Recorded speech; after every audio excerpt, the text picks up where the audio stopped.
Hallelujah, praise the lord. దేవునికి వందనములు, మీకందరికీ వందనాలు. ఈ రోజు దేవుని వాగ్దానం ధ్యానించుకుందాం. యోబు గ్రంథం 22వ అధ్యాయం 23వ వచనాన్ని ధ్యానించుకుందాం. సర్వశక్తిని వైపు నీవు తిరిగినెడలా, నీ గుడారములో నుండి దుర్మార్గము దూరముగా తొలగించినెడలా నీవు అభివృద్ధి పొందేదెవు. మనము దేవుని వైపు తిరిగినప్పుడు మనుషుల వైపు కాకుండా, బంధువుల వైపు కాకుండా, స్నేహితుల వైపు కాకుండా, మనం ఎవరి వైపు తిరగకుండా, ఎవరి మీద ఆధారపడకుండా, ఎవరిని నమ్ముకోకుండా మనము మన ప్రభువు పైన ఆధారపడినప్పుడు, మన ప్రభు వైపు తిరిగినప్పుడు, గుడారము అనగా మన హృదయం, గుడారము అనగా మనం నివసిస్తున్న ఇండ్లు, కుటుంబములో, హృదయములో దుర్మార్గత మనము తొలగిస్తే అభివృద్ధి పొందుతాం. మనము చూస్తూ ఉంటాము, కుటుంబాలలో ఎంతో సంపాదిస్తూ ఉంటారు, ఎంతో కష్టపడుతూ ఉంటారు, ఎన్నో ప్రయత్నాలు చేస్తున్నారు, ఉద్యోగాలలో ప్రయత్నాలు చేస్తూ ఉంటారు, ఎంతోగానో ప్రయాసపడుతూ ఉంటారు, కానీ ఫలితం ఉండదు. అయితే వ్యాపారాలలో ఎంతగానో ప్రయత్నాలు చేస్తూ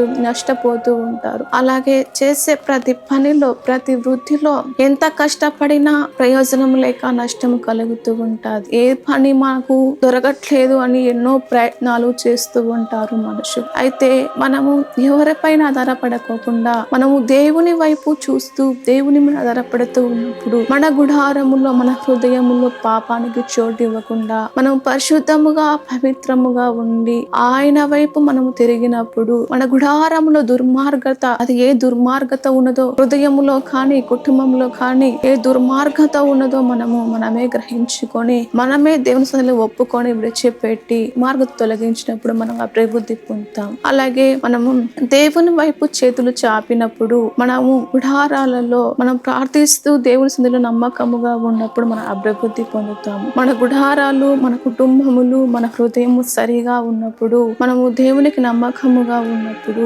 పరిశుద్ధముగా ఉన్నప్పుడు దేవుడు అభివృద్ధి చేస్తాడు. కొంతమంది ఉద్యోగాల లంచాలు తీసుకొని మోసాలు చేస్తూ ఉంటారు. లంచాలు తీసుకున్నా కానీ అది పాపం. లంచము తీసుకోకూడదని మనం బైబిల్ గ్రంథంలో చూడగలుగుతూ ఉన్నాం. అలాగా దేవుని మాట ప్రకారంగా లంచములు కానీ, వడ్డీలు కానీ, పాపపరమైన దుర్మార్గత అనేది మనం ఏది ఉండకుండా మనం పరిశుద్ధముగా ఉండి గుడారంలో దుర్మార్గం తొలగించినప్పుడు మనం చేసే చిన్న వ్యాపారమైన దేవుడు అభివృద్ధి చేస్తాడు. మనం చేసే చిన్న పని అయినప్పటికీ మన నమ్మకముగా, యథార్థముగా ఉన్నప్పుడు దానిని అభివృద్ధి చేసేది మన దేవుడు మాత్రమే. ఎంతో మంది కొందరు తొందరపాటుతో మోసాలు చేస్తూ, అన్యాయాలు చేస్తూ పైకి రావాలని, అభివృద్ధి రావాలని చేస్తూ ఉంటారు. అవి తాత్కాలికమే. తర్వాత వాళ్ళు తీసుకున్న లాభానికి, తీసుకున్న మోసానికి, తీసుకున్న దానికి రెండింతలుగా నష్టపోతారు. రెండింతలుగా వాళ్ళు తిరిగి కోల్పోలేనంత నష్టపోతారు. అలా కాకుండా మనం చిన్నగా, మనం యథార్థముగా, పరిశుద్ధముగా ఉన్నప్పుడు ఆ చిన్న